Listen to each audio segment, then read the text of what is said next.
What's going on, Restoration Dominators? Rico Garcia here, and this is an exciting episode, as all of our episodes are really exciting because our guests just really bring the fire. But before we start talking about what this episode is all about, real quick, I just want to thank our show sponsors, starting with CNR Magazine. Make sure that you get your subscription to CNR Magazine if you haven't done so already. It's really simple. All you got to do is head on over to cnrmagazine.com. On the upper right-hand corner of the screen, you're going to see a big red subscribe button. You go ahead and smash that, put in your info, and boom, just like magic, you are now going to be an insider and have access to one of the industry's absolute best publications. So make sure that you head on over to CNR Magazine and get your subscription today. Also, a big shout out to our platinum sponsors with our legal corner and our public adjusting corner. Public adjusting corner, we're joined once a month with Carlos Machine, the claims machine. And on the legal corner, we are joined by our very own lawyer, Britt, both keeping us abreast of what's going on in the public adjusting arena, as well as in the legal arena, and how it affects us as restoration pros. You're not going to want to miss either one of those monthly bonus episodes that are released. And this is also a great opportunity for you to shoot us a call and ask the pros any questions that you might have. If you've got a legal question, if you got a contracting question, if you've got questions whether or not you should be bringing in a public adjuster and how they're going to benefit you or how they're not, this would be a great opportunity to use this free resource for you. All you got to do is just pick up the phone, shoot us a call at 678-TALK, the number 2, us. So talk to us and just let us know who you are, where you're calling from, and whatever your commentary and or question is, and we'll go ahead and have the pros answer that specifically for you. So a little bit about today's episode. The gentleman that we're joined with today, Gerry Edtl, has been in this game for quite a while. And what he specializes in is sales and marketing, specifically to insurance agents. Now, this is a system that he's refined over the years. And what we talk a lot about in this particular episode is, number one, first and foremost, the mindset that's necessary in order for you to be successful at selling and closing and getting consistent lead flow from these referral sources, how to track that momentum to make sure that you're getting the right data and that you're not just spinning your wheels, or you don't have your business dev person or your marketer, whatever it is that you want to call them, just randomly spinning their wheels. We get into some of the specifics on how to properly develop these relationships and these referral relationships with the insurance agents and so much more. I try to go ahead and dig as deep as I possibly can with Gerry. So this way we're not having a very top level woo-woo type of conversation, and we kind of put the full court press on him to provide us with as much of the information as possible without getting into his paid consulting aspect. Point is, if you want to get more business and a steady flow of referrals, this is going to be an episode that you are not going to want to miss. So make sure that you stick around, grab a pen and a sheet of paper. There's going to be some good nuggets for you that are hidden all throughout this particular episode. So without further ado, let's jump in with Gerry Edtl. Let's go. Welcome to the Restoration Domination Podcast, where you learn actionable advice that moves the needle and helps service-based businesses dominate. Here's your host, Rico Garcia Jr. All right, and we are live. What's going on, brother? Are you ready to help us dominate? Absolutely. I'm excited. This is great. Let's do it. So do me a favor, fill in some of the gaps on my intro. Let everybody know who you are and what it is that you do within the industry. You got it. I'm Gerry Edtl, and I've been in the industry half a century now. Been from operations, production, running business, the whole gauntlet. For 34 years, I was in the corporate program. Got out. Last 15 years, I've been an independent consultant. And of those 15 years, I spend the majority of my time working with owners who want to get their own work, want to get more of their own, go out there and not be beholden to somebody else. They want to get it themselves organically. It's like business development, go find it, hunt it down, get it. And I help people with that. My specific area of expertise is in the space of insurance agency owners and agency brokers and their staff, and getting them to refer you as opposed to all of the other options that are available to them. And that's what we do. And that's what's fun for us, me and my business partner, two of us together, just have way too much fun to get paid doing what we do. But we love helping people get their own work. That's awesome. That's awesome. So, and we were kind of talking off camera a little bit about, sales and prospecting and what that journey typically looks like. And I kind of voiced my opinion, and I'll voice it, live and on the air. And this is going to push some people's buttons, I'm sure, but the restoration arena, water mitigation, mold remediation, anything that you're billing insurance, there is this belief that there are great salespeople, but in reality, at least in my opinion, they're lacking a lot of sales pizzazz, if you will, because at the end of the day, they're not really exchanging money. What they're having someone do, the close, is sign here so that I can eventually bill the insurance company. Right. The moment that you have that crutch, there is this feeling that that's what the sales process is. And there's very little selling there. There's very little persuasion there. There's a lot of glorification about how great people are within our industry, because they actually think that, they're closing big numbers. And yeah, the deals may be big, but you didn't really close anything. You got something signed and there was no skin in the game from the prospect side. Right. So really it just boils down to a matter of, hey, who showed up at the right time at the right place, who romanced who at the right time in the right place. And that's pretty much it.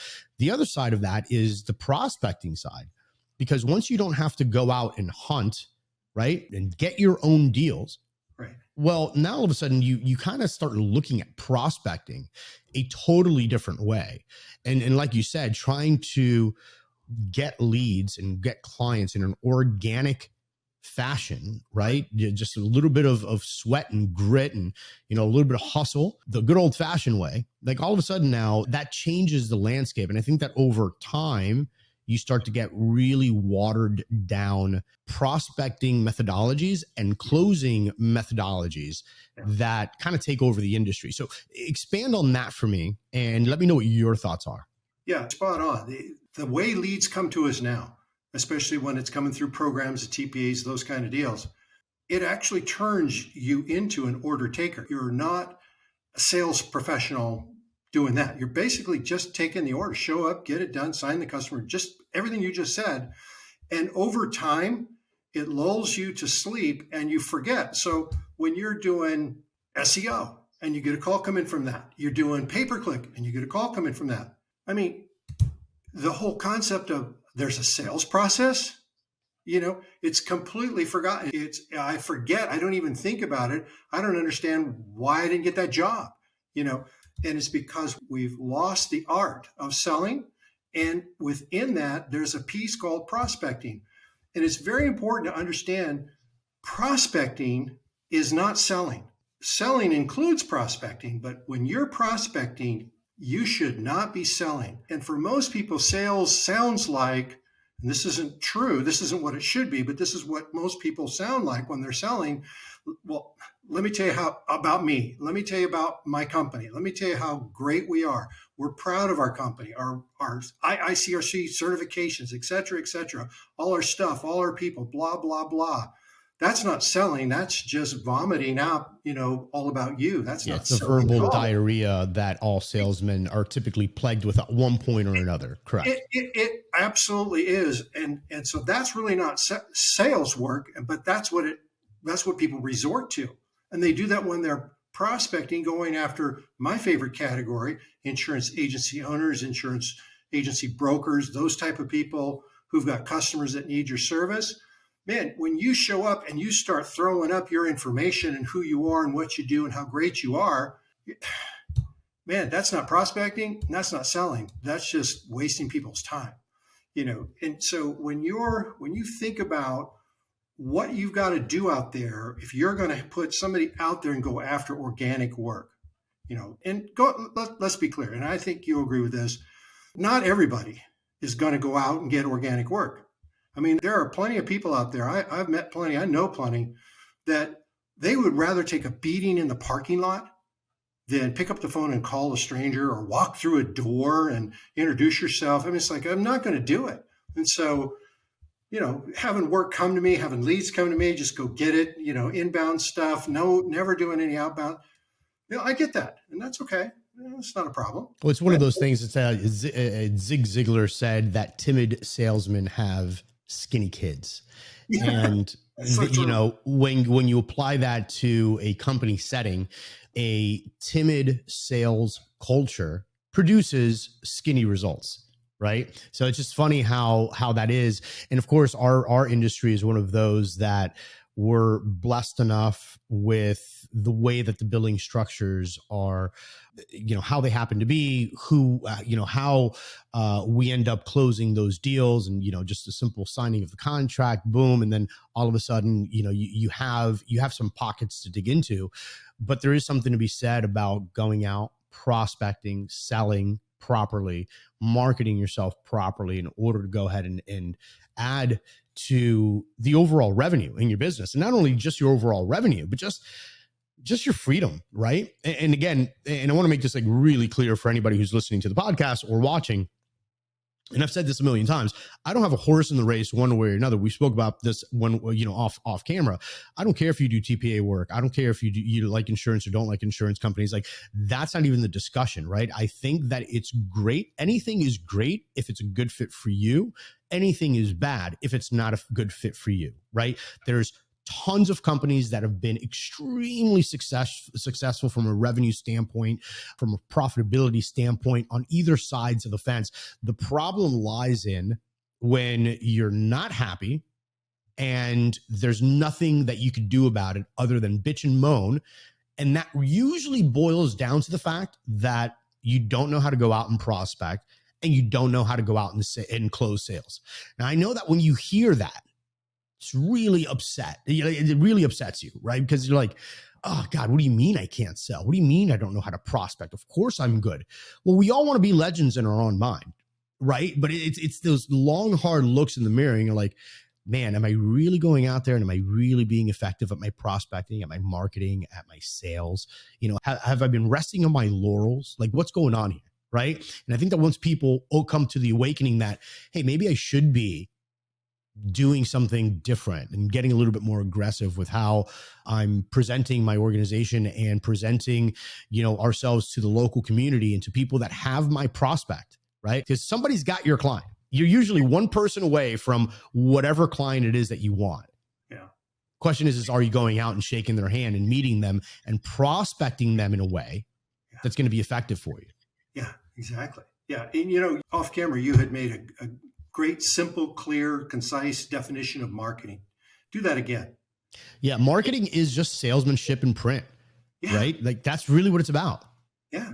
Yeah. Or whatever medium is that you use, right? Like this is an old term, marketing marketing is salesmanship in print, but now you can basically just insert any modality. If that's video, then great. If it's a blog post, then great, but that's basically what it is. It should be an extension of your salesmanship. Yeah. And selling takes place when I'm with that person, I'm talking them through it. I'm helping them make their decision. I'm helping them figure out, man, we're a good fit. This is the right time. I need your help. I've got the money, and they're discovering, oh, you can help me. Okay. That's selling, right? The qualification is that person, are they a true prospect or not? Now, I've been around a long time. So word I don't hear much anymore is there are suspects and then there are prospects. And we don't really use that term a lot anymore, but I've already said I'm half a century in this industry. So here you go. But you think about when you're going out organically to get work, you got to understand not everybody you talk to is a good fit. They're not really someone you want to do business with or who can do business with you, who are ready to do business with you. And if they're not a good fit, if they're not ready, if they can't afford it, what are you doing trying to sell to them? you missed a step in the prospecting. They're not ready.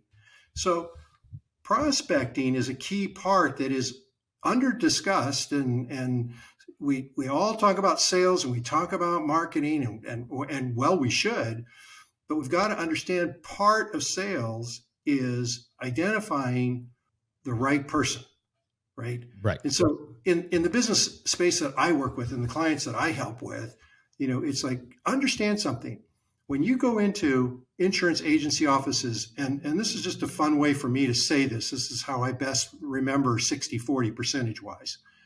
When you walk into 5 insurance agency offices or brokers, for every 5, 2 of them never have, they never will refer. Now, Rico, you're smart enough to know if somebody's never going to buy from you or refer you, what day do you want to find that out? Yeah, you want to find that out as quickly as possible. You can. And I want to go ahead and highlight something real quick, because a lot of people aren't even really aware, especially like the younger generation that's coming in. They don't really understand what a prospect is. They don't understand what the word prospect or prospector, right, is, Right. which is a very, very old term. It's actually still around, right? And the actual definition is a person who searches for mineral deposits, especially by drilling and excavation, and or panning for gold. Right. So basically, what that means is you are, in fact, when you are prospecting, that is exactly what you're doing. You're scooping up a lot of shit. Yep. You're shaking the pan, watering, like washing it out. All the stuff that's not good, that's never bought, that never will buy, that you can't sell to the marketplace, is not going to move your financial needle one bit. That's wasting your time. You're getting all of that out of the pan. And then eventually, if we all see, you can Google prospecting, right? And just see how that process works. Eventually, you've got this, gallons and gallons and just tons and tons of dirt and soil and all this stuff that's going through the pan. And eventually you're left with small little flakes, and maybe if you're lucky, a big nugget of gold. That's what a prospector is. So your prospect, by definition, is you going through all the no's as quickly as you possibly can to get to the yeses, to get to where that one person that you find that is your little nugget of gold. That's it. And again, 2 of them, if I know for every 5 I walk through, 2 of them are never going to do it, I, as a prospector in my panning outfit, I got to screen them out. And of course, the screening language comes from the screen in the sluice box. That's all part of the process, right? You got to screen those people out. That means there's 3 out there that are referring somebody right now. Okay. So of those 3, are they all going to be a good fit? And you've got to stop and think. And people make this mistake of thinking everybody's my prospect. Everybody needs my service. Everybody. It's like your ego is out of control. No, everybody doesn't want you. Not everybody needs you. You've got to find people that are a good fit for you, that have the values that you have, that line up with you. Because if they don't line up in values, you're not going to be a good fit long term. And the other word that we use in this space is building relationships, right? In terms of, we're out there trying to build relationships with people that can use their influence for us, right? And when you're talking about building relationships, you got to understand those 3 of them. If one of them doesn't line up with your sense of values, and you can define your values however you want to define it, but most of us will say, well, they've got integrity. That's kind of important, right? Honest people, that kind of stuff. Are they open-minded? That's important to me in my business, because I can't help somebody if they're not open-minded, right? That kind of stuff. Well, if they're not, do you really want that business? Are you going to have a long-term relationship with that particular? Probably not. It's going to be like, oh God, I got to talk to that guy again. He just grinds on me. So prospecting is, the other word we use is hunting, but we use hunting in the context of selling, when in reality, that's a prospecting, mining, looking, searching. You use that word searching. I love that word. That's my favorite word for prospecting, because that's what I'm doing. I'm not hunting. I'm searching for that person and persons that I can help. They're a good fit, and the time's right and they got money, Right. Right. I mean, you're looking for the person. I mean, look, and I think that the mind is a funny thing, right? And I like transparency even with yourself. Like when you're doing self-talk, I think it's really important. And I think that a lot of us like sugarcoat a lot of the stuff that we talk about nowadays, because of course it's 2022 and God forbid that you're actually a little hardcore and you start talking about it. Like when I go out to hunt, I'm not looking to identify the people that I can go ahead and help the most. Like I'm sorry, but I'm going out to hunt. I'm going out to prospect so that I can find the people that are in a position to help me, that in turn, right, by hiring me, they can go ahead and utilize my services. Right. So like, let's, and I want to get this clear just because again, and again, everybody's got a different ideology, but I do feel that there's a part of the community which just really appreciates the blatant honesty and the not so woo-woo stuff of what selling is.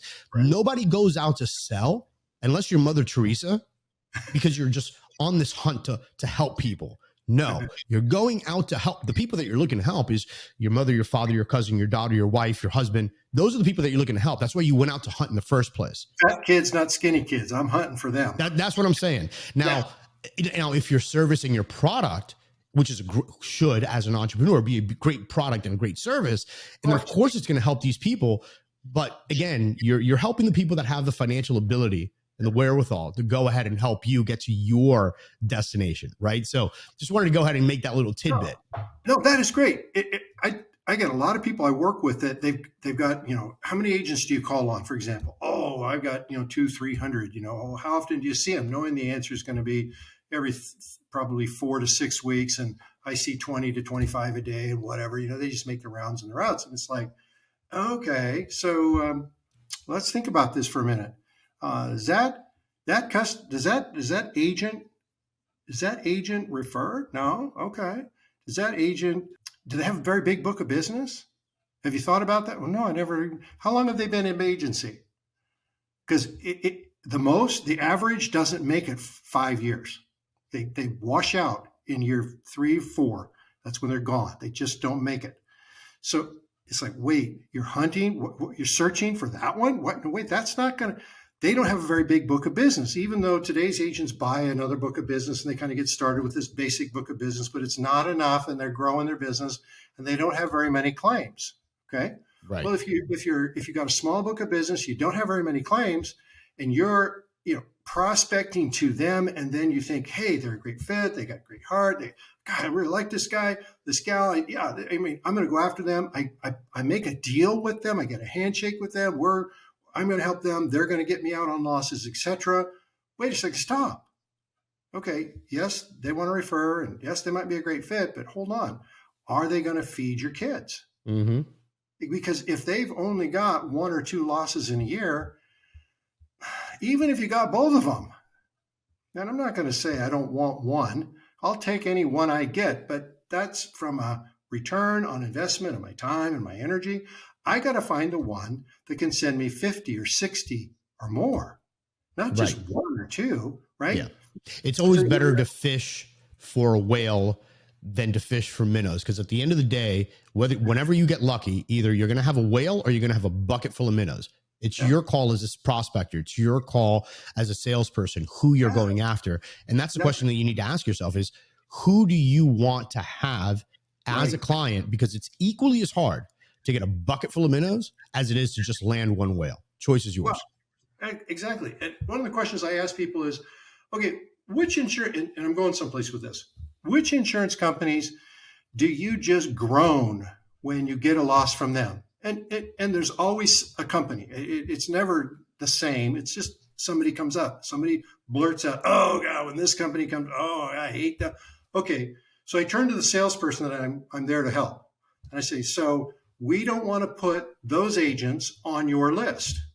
And I look over and I see the owner go, I never thought of that before. Yeah. So now I turn it back to the owner. I say, now, which insurance companies, when you get a job and you've got a customer and the insurance carrier is X, which companies are the ones that you just go, oh God, I love these guys. They are the best. I love working with them. And it'll vary. I mean, it varies from any brand you want to put out there. We might want to think some of these big high-end stuff, but people have experiences. Usually it's local claims people that are putting pressure on and creating problems, or it's like, okay, I turn to the salesperson. Let's target those people. See, so it goes to what you're saying. You want to know what you're looking for. So start with your own company and say, as a sales professional working for my company, what a great conversation to sit down with operations team and say, which carriers are like on the bottom of your list? Hope we never have to do another one. Okay, make a note. Don't go after those. Which ones do you love? I like these. Everybody else is kind of okay, safe? Yes. Okay. That's one of the criteria that a prospector has to do. He or she has to ask those kind of questions and know what they're going out and looking for. So, to me, it's establishing that list of criteria because you're qualified. Criteria means I can qualify against the criteria, right? So I'm pre-qualifying them. I shouldn't be selling to them. I shouldn't be talking to people that I haven't pre-qualified saying, oh, dude, we can really help you. We can make a great relationship. We can have a great partnership. No. First, figure out, don't do that if you're doing that to the company that your own company hates. Why do you want more of that business? What a way to go. Let's go after it. So it's conversations like that and creating that list of people that I should be going after and I should be avoiding, right? And I think that's a conversation that should take place between my business development person, whatever you want to call them, but that they should be a business development salesperson, not a business development marketer. And I hear that BDM all the time, business development marketer, business development manager. Okay, fine. Manager's fine, but not marketer. This is a sales job. And that's a conversation that person should be having with the boss and the operations team. Before they're going out, they should be looking at that list that they've created saying, who on here don't you want? Who don't you want? Now it's my job. Once I know, okay, I'm going down this road for this group of people. Now within it, which of those agents are big or not? Which ones can feed my whole crew, not just my skinny kids? I don't want skinny kids, but I got a company of people here that they don't want skinny kids. So which ones can I go after? And what are the questions that I need to ask them so that I can figure it out? Well, there's some you can do on website. First thing we do is teach people, open up Google. Let's just start with Google. Find an agent. It's pretty simple and easy. Today, it's so simple and easy. Go to their website, open up About, and see if you can find Meet the Team. If there's no team, they're probably a small little agent, or they've been around for 40 some odd years, and they're just living on residuals, and they're not growing their business, and they may have a nice book of business, and they might have plenty of claims, but think it through.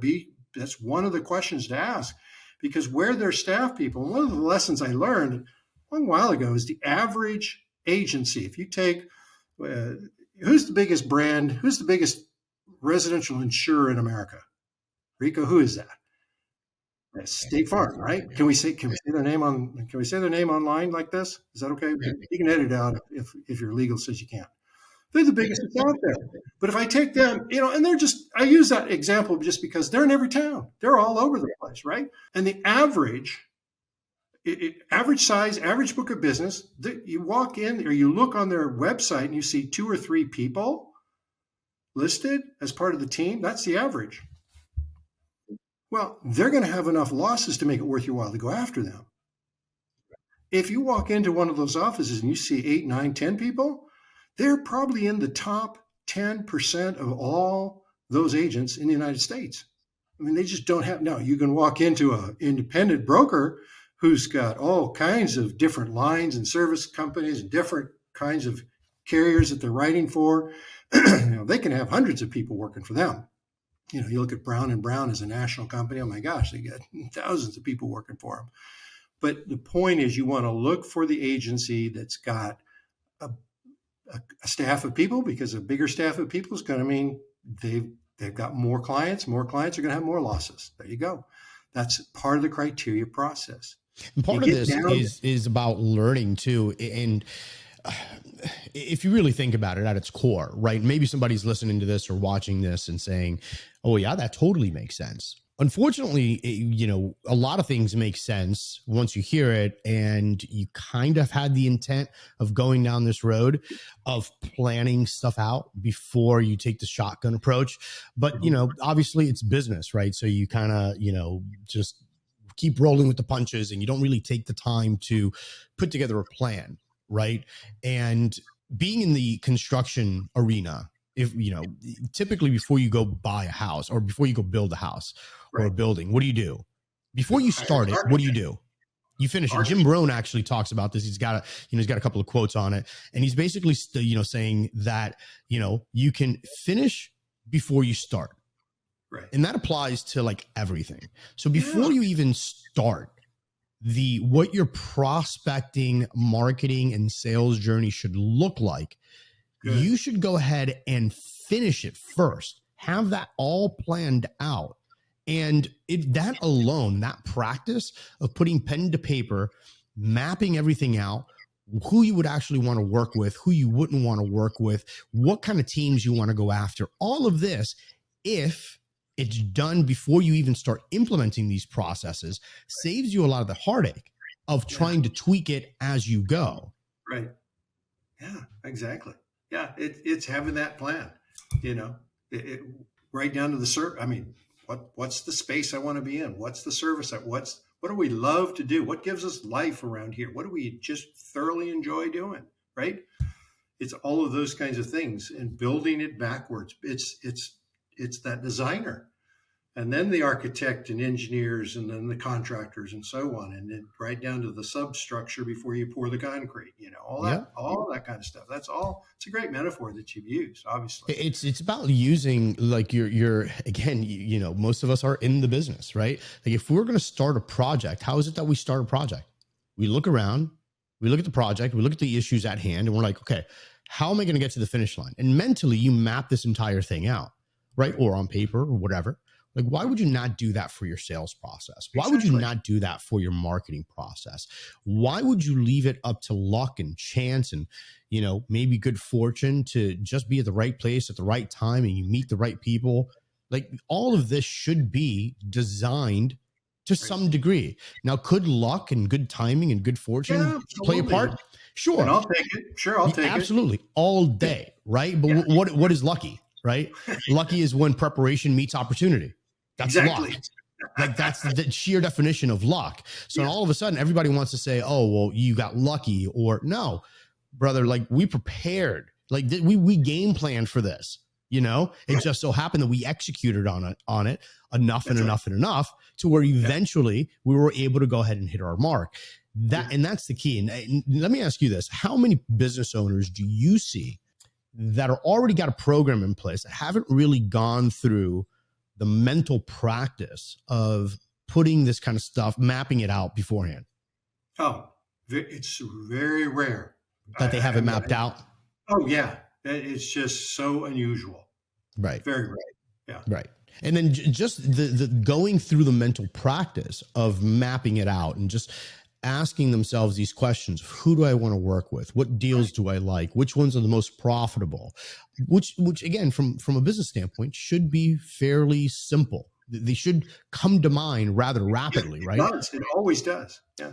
How much of a difference immediately does that make in the psyche and in setting of the sale with regards to how people are going to go out and start prospecting? Is it a pretty immediate change just by even having that roadmap? Yes, it's instantaneous. I mean, I see it happen. It's like the salesperson goes, I got it. I got a mission. I'm in sync with my boss. It's like the boss never talked to them. They just like hired them and say, oh, you knew sales? Well, I want business. Go get me some. Right.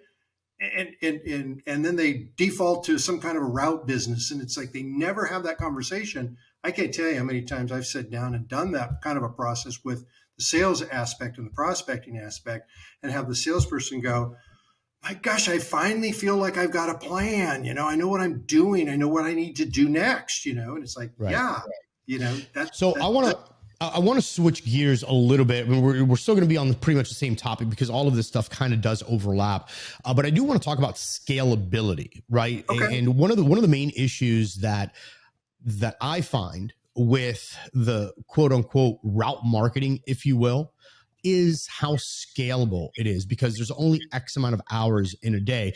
But before we get into that, let's just go ahead and take a quick moment to thank our sponsors. Hey, Dominators, real quick, let me ask you a question. How would you like to increase productivity? How would you like faster claims resolution? And more importantly, how would you like to reduce litigation? Well, this is exactly what Impartial allows you to do. Impartial creates timely, accurate estimates for faster and fair claim settlement.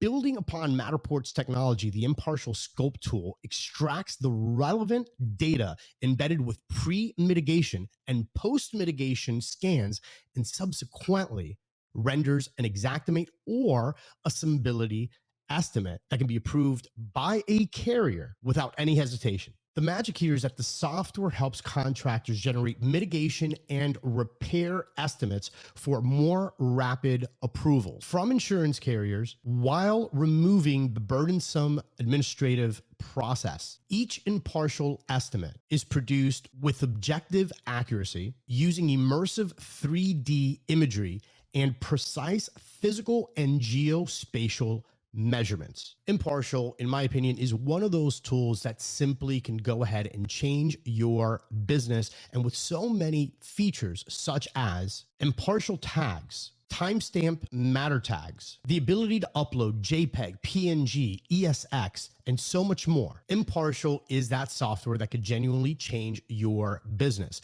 Make sure that you check them out in the video description below or in the show notes and see for yourself. Hey, Dominators, real quick, let me ask you a question. Have policyholders struggled to come up with your money because it's held with the mortgage company? Or does the percentage of uncollected debt that you collected in 2021 exceed over 2.5%? Or even better, let me ask you this. Do you dread negotiating with your policyholder when it comes time to collect your final payment and deductible? So look, if you answered yes to any of these questions, then you need to check out Sureti. You see, Sureti is a third-party fund control company. And what they do is they ensure that you get paid faster and, more importantly, completely for the hard work that your crews are doing. Sureti relieves not only the policyholder, but you of tremendous administrative burden while ensuring that the claims process, and more importantly, the proceeds flow via ACH to the rightful owner, you, the restorer. And here's the best part. For less than the average credit card fee, Sureti delivers on numerous fronts. So here's what I want you to do. If you want to learn more about how Sureti can help you, I want you to head on over to www.sureti.com/dominate and request a free demo today. Now listen, Restoration Domination listeners, just like you, are going to receive a really cool offer. And here it is. You're going to receive an exclusive offer, which includes free processing for the first insurance claims check and 3 months of free access within their network. Again, that's Sureti,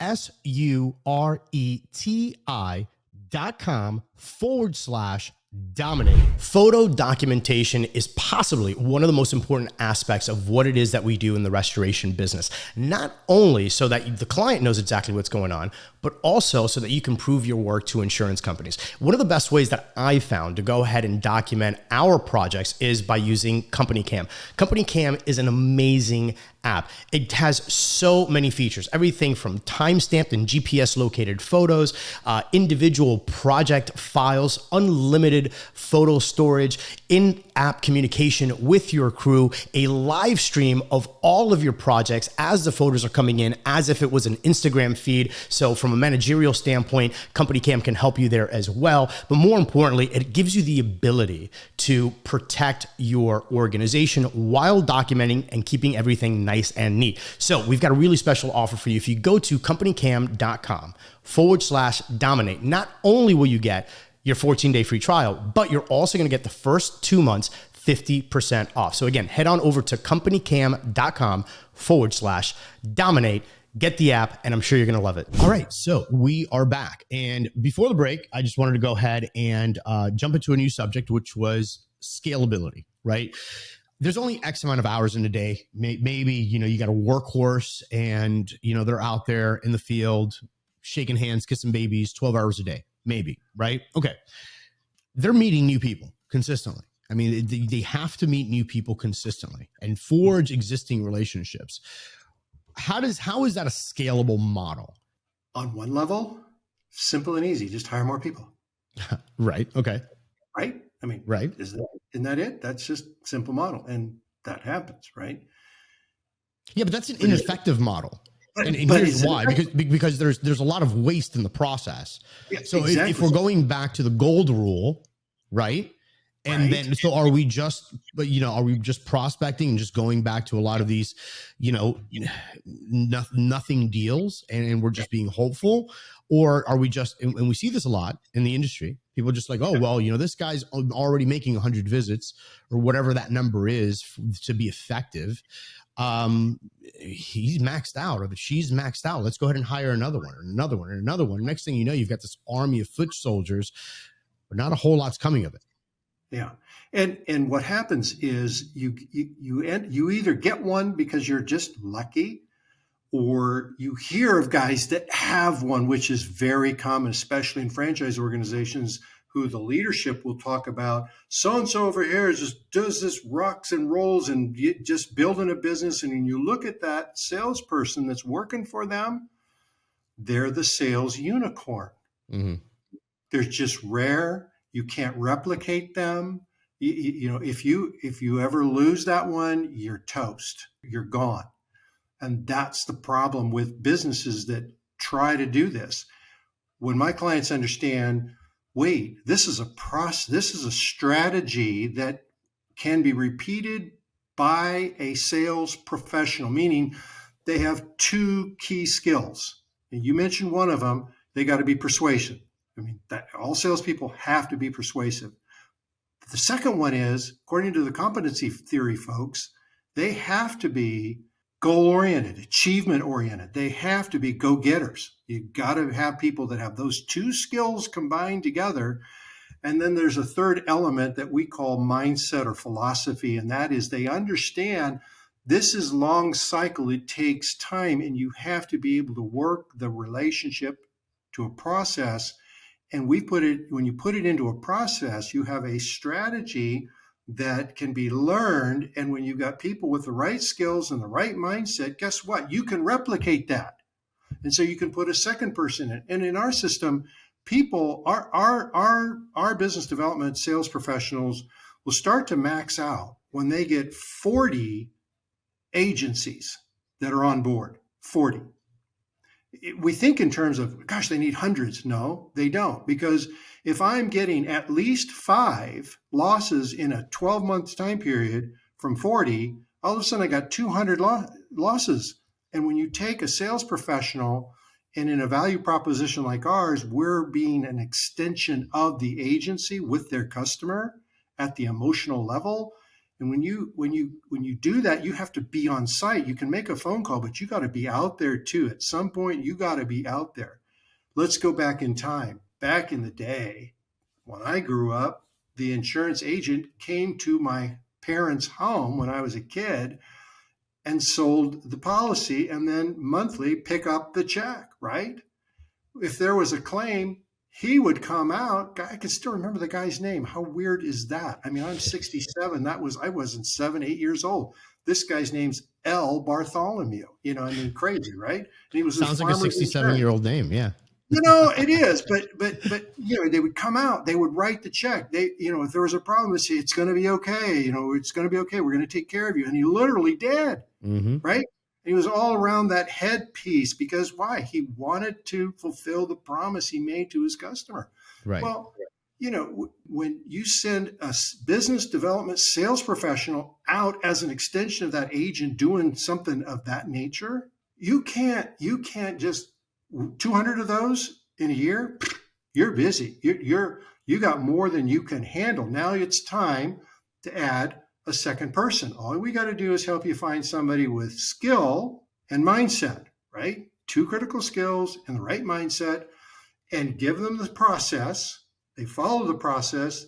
it's replicatable, which is another words for scalability. Mm-hmm. And that's what you got to have. You got to scale this stuff. So you mentioned the word you can't process. scale it without a process. Right. So you've mentioned the word process quite a bit.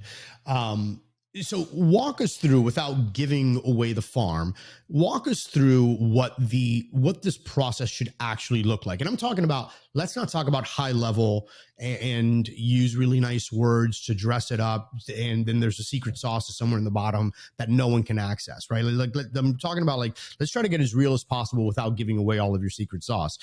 What does this process actually look like? We know that we got to go out there, shake hands, and we got to meet people. We know that. We know that the box of donuts thing is outdated, so that's probably not part of your strategy. Okay, so what is the strategy? Like, what makes it so different? Why is it that someone who's listening to the podcast today just can't go out there and be like, all right, you know what? I need to have a plan. Let me go ahead and put in a plan, and then let me just go out there to prospect the right type of individual, and we should all should be right. Or is there, like, what is that secret? Like, what is that thing that makes it so different? Yeah. Well, I mean, the whole detail of getting around who's the right prospect. How do I know? How do I know this agent, for example, or this broker, or this property manager, or this realtor, or this? Those are the people that can refer you, right? How do I know that this person even refers? Well, what are the questions I ask that reveal that to me? Then can I ask you a question? Would it be something as simple as, like, when was the last time you referred to a restoration company? We have tested that. I have tested that, and common sense. You're right. That's the common sense answer. That's the logical answer. That's the question, right? But here's what happens. Let's go back to our 5. For every 5, right? 2 refer and 2 don't. 3 don't. 2 refer, 3 don't. If you put all 5 in the room, you put that question to all 5, and all 5 will say, we don't refer. Yeah. It all goes to claim department. It all goes to 800 number. It all is done online. We're not involved. 2 of them just told you the truth. 3 of them, they tell you that because they've learned you'll give up and go away. Okay. So if I ask that question, now we can get clever. Let me give you a rework of that question. We can say, instead of do you, closed question, yes, no, let's open it up and say, tell me, how did the last loss go? How did the last property claim go for you? Oh, well, God, you'll either hear them say, I don't know when I had the last one. I'm sure we do. I have no idea. That's interesting. That's an indicator. Probably doesn't. If they're dealing with their customers, they're aware of losses, right? Mm-hmm. So either they're totally disconnected and they have no idea what's going on, or they're just genuinely not referring any business, right? Exactly. So that's a way of doing that. But if you just ask them, they'll all tell you they don't, and they're all speaking the corporate carrier party line, which is don't get involved with claims. Mm-hmm. But 3 of them do, and it drives the carriers nuts, absolutely nuts, because they know they do. But that's, so you got to ask the right kinds of questions, which are always open-ended, and they're, it's the question around, tell me about your last loss. How did that go? Okay. How did they get out on that? Oh, did that go through the program? Oh, I see. You ask those kinds of questions. That'll get you partway there. And without a system and you're a sales professional, you'll think of those kinds of questions. Okay. Mm-hmm. I had the luxury and have the luxury of testing it with hundreds and hundreds of agents across the United States, because the people that I work with to do this. And one of the questions that we've learned, and this is free stuff. I'm sharing it with you, and anybody can get this on my website. It's on I got a couple of page document on how to have this conversation, because it'll blow your mind when you do it. But it's like, you walk into the agency office, or you pick up the phone at the agency office after you introduce yourself very briefly. And by the way, you want to talk about mind-blowing? No donuts, no candy, no brochures. We instruct our people, leave your business card at home. What? No business card? But when you see it, it's like brilliant, because everybody's bombarding them with all the other crap. And you're just stood out because you did this. Instead of going in, selling, we went in prospecting, sieving out the gold, right? Mm-hmm. We said, sooner or later, I love this line. It's my own. I created it. It came to me a number of years ago off the cuff, and I've used it ever since. You say, sooner or later, I can say that, can I, with you, Rico? I'm just messing with you. Sooner or later, you just say it just like this. Sooner or later, I'm going to be assigned to one of your insureds for a loss. Now, 5 agents, 2 of them just said, okay, right? 2 of them just said, oh, okay. 3 of them, their brain is going, huh? What? Wait. Oh, crap. Never thought about that. They're referring somebody now and it's not you. And they're going, oh, yeah, that makes sense. You're right. Sooner or later, yeah, okay. And I'm doing some advanced planning. I want to be prepared. I want to be able to add value to your agency. I want to do something for you. I can take care of your customer, no problem. I can get along with the claim people, no problem. I play the game, no worries. But you, I don't know. I got a question that I think could help me do that. Is that okay? They'll say, sure. What's your question? You say to them, when I'm out there on loss and I'm working for one of your insureds, what message could I give to your insured from you that would help them deal with all of the emotional side of the loss? Now, that's a new question. Huh? The emotional. Now, let me go back to my 5. 2, they'll give you the deer in the headlight. You're from Mars. What planet are you? No, no message. I'm not. They call the claim. The claim department takes care of them. I'm not. Stink. Yeah, that's not what I want. Let him go. Next. My favorite 4-letter word in prospecting. Next. And your favorite 4-letter word in sales is sold, right? Right. You're a closer. So, but those 3 that do refer, they're referring somebody right now. They're going, that's a good question, Rico. Let me think. Nobody's asked them this before, right? They don't know how to answer this. It doesn't matter. They've already told you in their body language that they care, they have heart. If they didn't care, they'd say, get the heck out of here. I'm busy. It's not that this agent will say, oh, that's a good question. They'll say something trivial like, well, tell them I'm sorry they got a loss. And gosh, tell them if they need anything to call me. Like, I can do that. Thank you.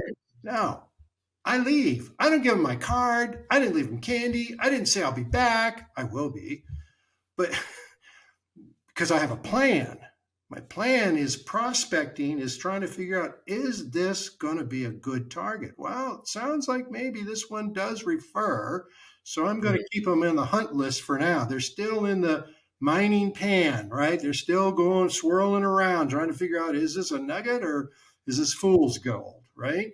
So, and I'll have subsequent questions that we're going to ask, but that's the first piece.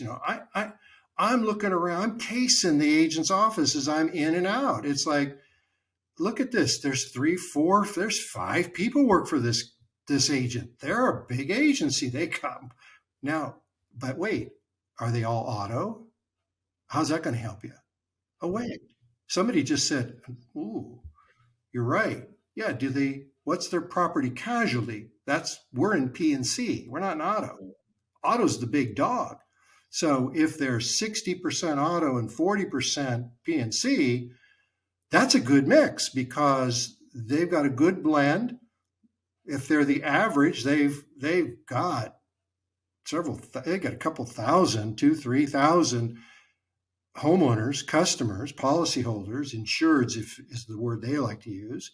And they've got 6, 7, 8,000 policies in force because they sell you on each car as a policy, your home's a policy. You got, a rider for, jewelry. That's a policy. You got, so they've got policies in force to the one. It's 3, 4 times to 1. So now that's going to have they're going to have at least 20 property losses a year, and I'm going to get me 5 of them at least or more. Right. Right. So the process. So the process. So we ask the question, right? So we ask the right questions first and foremost. We've identified the types of insurance companies maybe that we want to deal with. We've identified maybe a honey hole of offices or of individuals that actually refer through a series of questions. And then great. So that's kind of like phase one of this whole deal. Now, eventually we're coming back. Like, are we, bearing gifts? Are we providing the promise of our ability to be a resource for them? How do we go in next time? No, next time, time it up 2 to 3 weeks. You should be back in there going, hey, I talked to you. I was on the phone or I was in person. I asked you, I told you I was doing some planning. And remind them of what you talked about. That's call number 2. We're still prospecting. It's not firm until I ask them a second time what message, and they give you a heartfelt, they thought through, they add to, you tell them what they told you and you say, I do that. Is there anything else? Yeah, I was thinking about that. I also want you to do this for me, or I want you to tell them that for me. Like, okay, great. Add that to the list. I'll do that the next time I get out there on a loss. Probably come from your claim department. They send us out. Shoot, we're on Google and we're advertising all the time. We get referred every day. We get referrals. I mean, it's just that's assumptive selling. You just tell them, I'm not asking you for your business. I've already got your business. I'm working for everybody. Everybody likes this. Right. Right. So that's step 2. Again, now at that point, if they don't ask you for a card, and my game is make them ask you for a card. Because if they don't ask you for a card, they don't care. Right. Right. If they don't ask you for a brochure, they don't care. And why give it to them if they don't care? They're going to drop it in the round file, right? Why waste your time? Why take them your food and your stuff? I mean, we're trying to guilt them into this? Right. Seriously? Let's have something of value to offer them. Okay. So you come out of the second visit and you go, this one I feel like this is the right one. Okay. All right. Now, there's some other questions we can ask. We have a 3-step process in there where we do those first 2 things we talked about, and then we go back in and we talk about some other things with them, like, I'm still working on my research for you, and I am curious. I want to understand better. What is it that you want your customer, your insured? What kind of experience do you want them to have with your agency? No, I'm not talking about me and the loss and that. I want to know about you. What's important to you here? What am I doing? I'm asking questions I'm not selling. Right. I'm still in the prospect phase. I'm trying to vet them against a set of standards. Okay. And I don't want to get too deep into it because then I'm going to slip into paid consulting Right. But so after about the second or third, usually it's in that second and third visit there, they get to know you, they're starting to feel safe with you. You're not like everybody else saying, here's some donuts, give me a job. Well, the other thing too is I think, and I think it's also important, these agents, like everybody else, are in business to make money. And sharks recognize sharks. What do I mean by that? If you're asking the right questions to the right person who's interested in keeping their book of business, and if you're presenting yourself as someone who cares about the homeowner, well, you're in a position of power because you've already kind of positioned yourself first and foremost by saying, what would you like for me to say to your, because whether you give it to me or not, eventually I'm going to be speaking to your customer. And eventually I'm going to have relationships with other guys just like you, which means inherently in the back of my mind, in the back of your mind as an agent, you're going to know that I'm speaking to your client who is residual income for you, right? Like that's your book of business. So if I'm building relationship with all of these other insurance agents, which I am, well, then now all of a sudden your clients are on the chopping block because I may want them to be in good hands, like legitimately, not just legitimately, slogans, right? No slogan. Yeah. That was pretty good. That was good. Yeah. So that's like one of the things, right? And that builds, and I would say, and again, I'm not making some assumptions here, but part of the strategy, I would assume, whether blatant or undertoned, is in fact that you are positioning yourself as the individual who has, who's controlling the strings out in the actual marketplace, that in the hardest moment for that client, you're going to be the person of greatest influence, and that you can sway that client one way or another to maybe another agent. You're spot on, man. I mean, and they start to see that in the sale before you've pitched. You get it? The sale is made before you've pitched it. And that's the beauty, right? I tell people all the time, don't ask them to refer you. Make them want you on their losses. How do you do that? You do that by having conversations about that agent and their business and what's important to them and what are their goals and what are they working on? What are their biggest challenges and what goes wrong in claims and blows up on them? Get it out there. What goes well? Who does it well? Who should I be modeling? All those kinds of questions. Listen, when you make your sale now you've made your sale. So we've been prospecting, and the prospecting done right finds the right person. It's a mutual good fit. That's what you've been defining, positioning. I've positioned myself. It's a good fit. Now the sale is done. Now what? Now I've got to go on in a strategy process you asked for. Next is, guess what? Those agents got employees. They're licensed producers. They're working out there. They're making they pick up the phone. So you've got to get the agency owners, brokers, staff on board. You're a boss. You've got employees. You know full well that just because Rico says from now on, gang, we're going to do it this way, we're going to stop doing it that way. Half the people didn't hear you. They weren't listening. The other half are confused and don't understand. And they figure, well, shoot, he'll remind us. It's just as a flavor of the month. Just ignore it. Right? I mean, that's human nature. So you have to build into, if you're listening to this and you don't get anything more than this one thing, get this. Just because the agent says yes and shakes your hand, I'm going to refer you, it doesn't mean you're going to get referred. Okay? And it feels good. And you go back to the boss and you go, oh man, I got another one on board. He said yes. And you do that often enough and you will earn this. You will hear the boss say, show me the money. Right? So you have to be strategic. You have to have a plan to get the staff on board. They have to hear it. They have to believe it. You have to work with them one-on-one. You have to work that process with them. It's twice long cycle sales. You cannot go out to insurance agencies today and expect to walk in, dazzle them, and get referred tomorrow. Doesn't work that way. Okay. Now, if you could give them money for a referral, that's a whole nother can of worms, but you can't with agency professionals. They'll lose their license. So it's against the law in every state that I know of, right? So, you can't do that. So, it's a process. You've got to get that staff to buy in, right? And then they start getting you out on losses. Well, guess what? You've had conversations about what message could I give, right?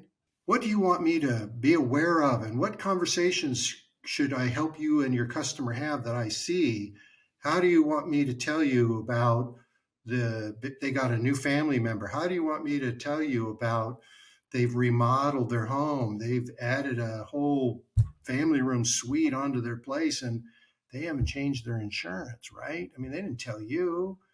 How do you want me to have those conversations? All that stuff, you're collecting that kind of information in this mutually beneficial relationship.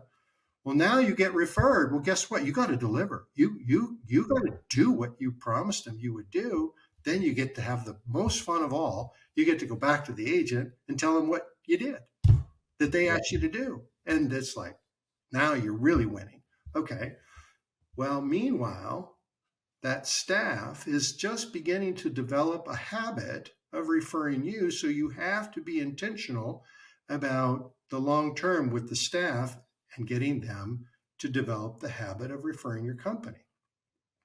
So the process doesn't end until you've seen at least, in a 12-month period of time, 5 losses out of that agency.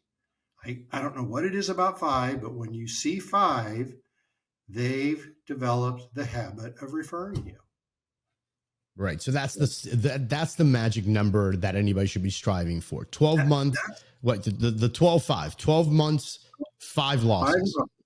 I ask business owners that's usually one of the first questions I ask when they talk to me about their business and they tell me about I've got a marketer, I've got a person out there, and I say, well, let me just ask you a question.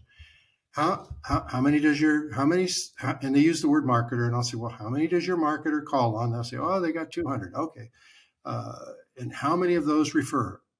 Oh, now they don't know, which is an immediate tell that they're doing, their marketer's doing crap, because they would know. It would be that valuable to them. And when you talk to a marketer and they don't know, lots. Right. Yes, lots. Tons. Lots. Right. Yeah. So anyway. I got a lot of hot ones, a lot of irons in the fire right now. Like, how many have, just in round numbers, I'll say, how many have, sent you a loss? Oh, out of 200, probably, I don't know, maybe, 50, 60. Cool. How many have sent you more than one? No idea. Or, a few, well, okay, let me just dial it down. How many have sent you 5 losses or more in a 12-month period of time? And they'll always say this, a handful. And then when I get into working with them, the handful becomes, well, there's really 1 and there might be 2. Right. And you got a marketer who's been out there for 2 years and they're happy. Your marketer's happy. If your sorry, I know marketers are listening to this, and I don't mean you disrespect, okay? But if you're happy with that, understand your boss is bleeding financially. Well, no, let's take it a step further. If a marketer is listening to this and they don't know their own numbers, like, you should really heavily consider just quitting the business of anything related to sales, because you gotta know your numbers. Like, if you should be able to say with confidence, my average is this out of X amount of people. This is what my closing rate is. This is how many people I'm getting. Like, you should have those numbers like mapped out. But part of that responsibility is also the business owner, because, and again, all of this would have been eliminated going right back to the initial plan. Just put down the initial plan. How are you going to track it? What are the metrics? What are you looking at? How many calls, right? How many doors do you have to knock on in order for you to get an expected result? And you can start this from 0. And by the end of the first week, you're going to have an average. Now, that average is going to change over time, but you're going to have an average. You're like, if I open up X amount of doors, I'm going to speak to X amount of people. Out of X amount of people, I'm going to visit X amount back. After I do that for a period of X amount of weeks or months or whatever it is that it takes you, you're going to have X amount of relationships built that have already officially started to send you business. Now you got an average. Now it's just a matter of fine tuning that average and just getting better with time. So, switching gears one more time, let's talk about the marketing aspect of this. Again, my brain ticks very differently, especially in this arena. Again, I believe that marketing is a lot more than just sales in print or in any other medium. It's the embodiment of selling, which is persuasion. The persuasion of having someone believe that they've made the right decision every single step of the way. That, to me, is marketing. A lot of people hear marketing, they're like, oh, it's got to be digital. Or for some reason in our industry, it's like door knocking, that's not marketing. But let's talk about the marketing element of all of this. Again, it's great to build relationships. I get that. But a lot of owners are so far removed because, again, they're running a business, right? We're assuming that they're running a business. So they have individuals that are going out and they're quote unquote marketing. They're the route marketers. They're the business development team, what have you. The owner is not really building a relationship here. The company, is not building a relationship here. There's a fundamental issue there. That's a flaw in business. Yeah, and that's not in the plan. We got to fix that. Right. So is there something now, with what you guys present, that bridges that? Oh yeah. And the answer isn't going to go to the marketing question for you, but it's part of the marketing, is that overarching strategy. Right. And there are 2 points where the business owner better get themselves in there with that agency owner.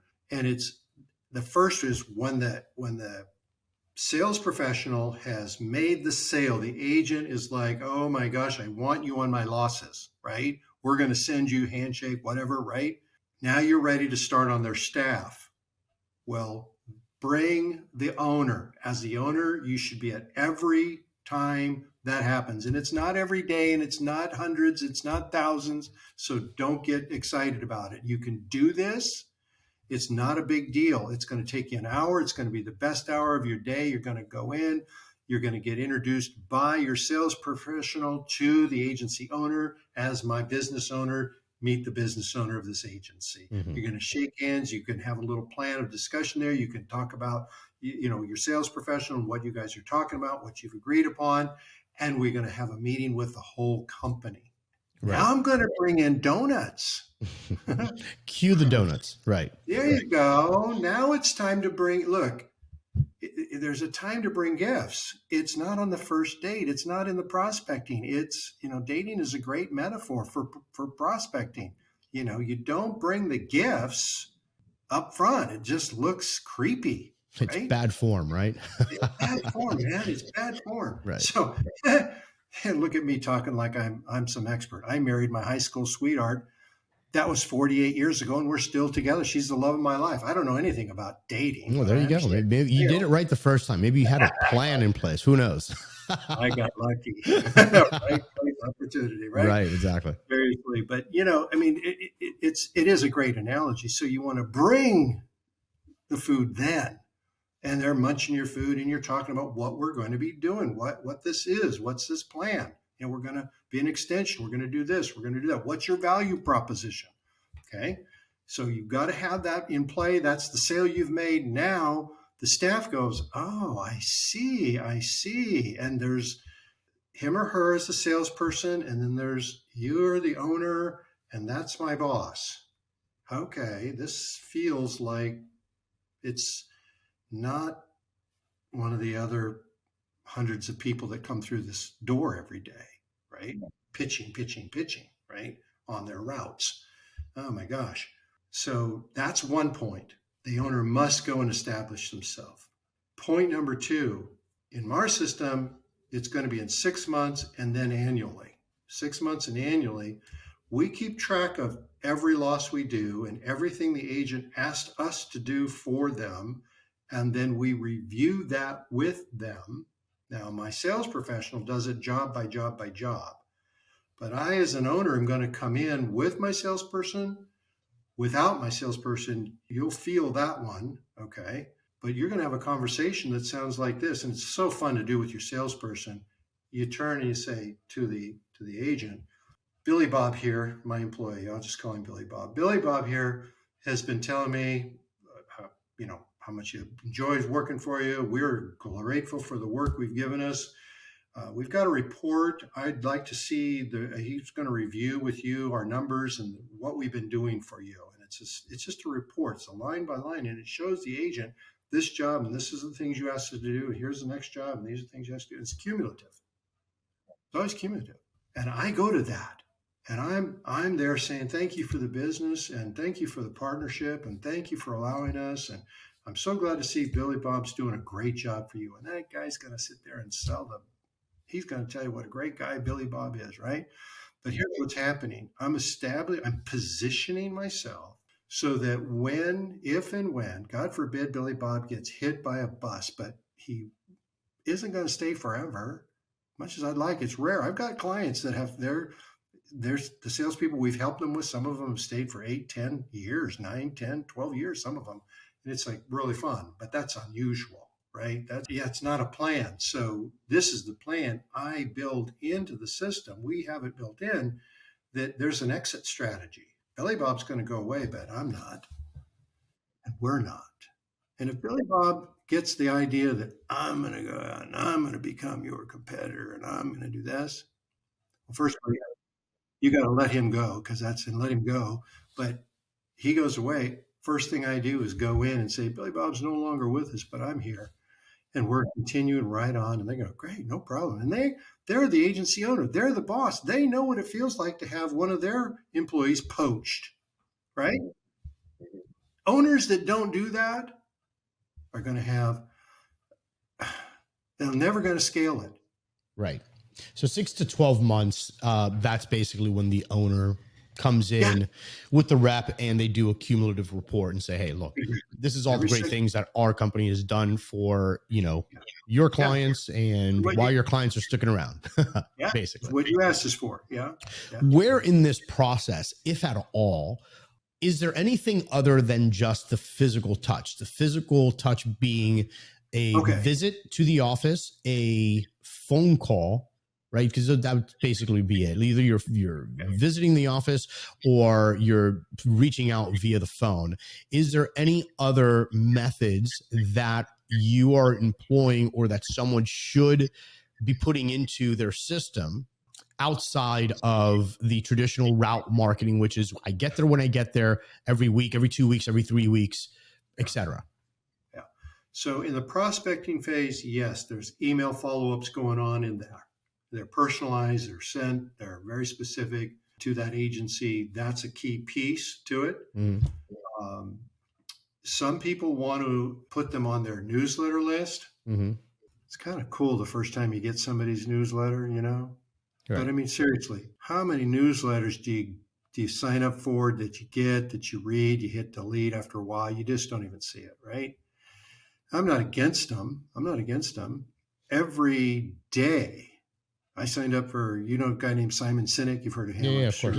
I'm a Simon Sinek fan and read his books, taking his stuff, discovered the why.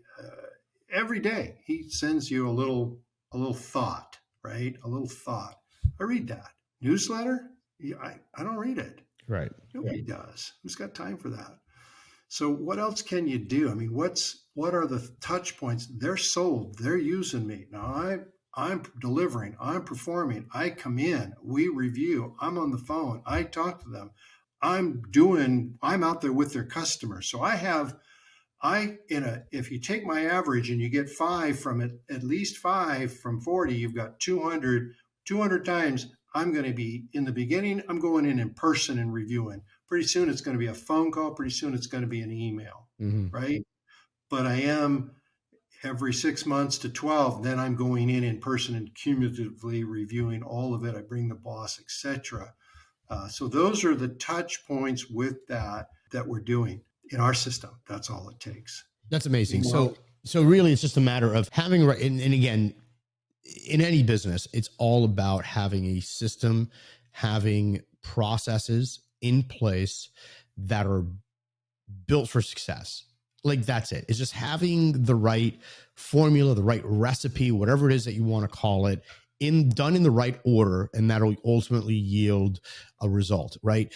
And really getting clear on how the communication is taking place with this prospect, right? Because again, that is the type of person that you should be looking at, saying they are potentially the gatekeeper to my client, right? They are a legitimate lead source. So let's go ahead and spend the mental bandwidth necessary in order to formulate a good plan.